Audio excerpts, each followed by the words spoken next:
Hi loves, it's officially Pink Wednesday and it's also the launch of the most girliest and dreamiest collaboration between LoveShackFancy and Victoria's Secret, two of my most favorite brands. I am so excited to take you with me shopping at my local Victoria's Secret to see what they have out in stores. Anytime I think of the word LoveShackFancy and Victoria's Secret, I just think lace, coquette, girly, fairy tale, anything pink and beautiful. So that is what we're going to do today. We're going to head down to the Victoria's Secret and check it out. I did set my alarm very early this morning and I was able to get my hands on some items. So I am expecting that order. But today I am going to take you with me to my local Victoria's Secret and we're going to shop around and check out the collection in person and just see what's out there, check it out, try some things on. I am so excited to take you with me. So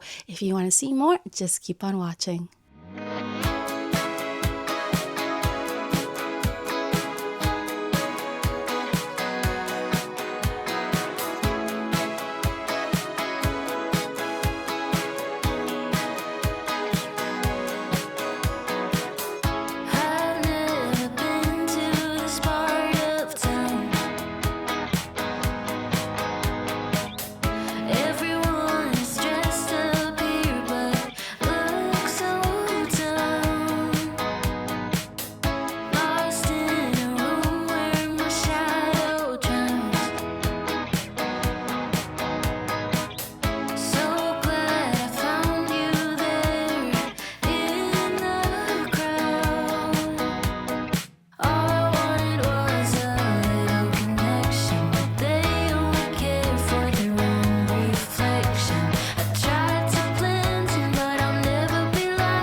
So let's talk a little bit about this collection. First of all, I loved everything I saw in store, but I did see way more things online. I don't know if they're because like they're online exclusives, but I'm very glad I did get my things online because I did find things that I didn't see in store. One of them was the baseball hats. Another thing I didn't see in store is the small little keychains, like the little handbag keychains, which I really wanted to get in stores. I didn't see those either. I did see the pretty handbags and I only saw one print. I didn't see like the pink checkered print. I only saw like the floral one. I walked all around in the store and I did not find any PJs, but I did see a bunch of beautiful shirts and t-shirts. So if you are considering getting some stuff from this collection, I suggest you also check it out online because you might find more things online than actually in stores. So I'm very excited. I did place my order and hopefully it arrives this week so I can film. So that was it for today's video. I hope you loved it. Happy Pink Wednesday, and I love you all so much.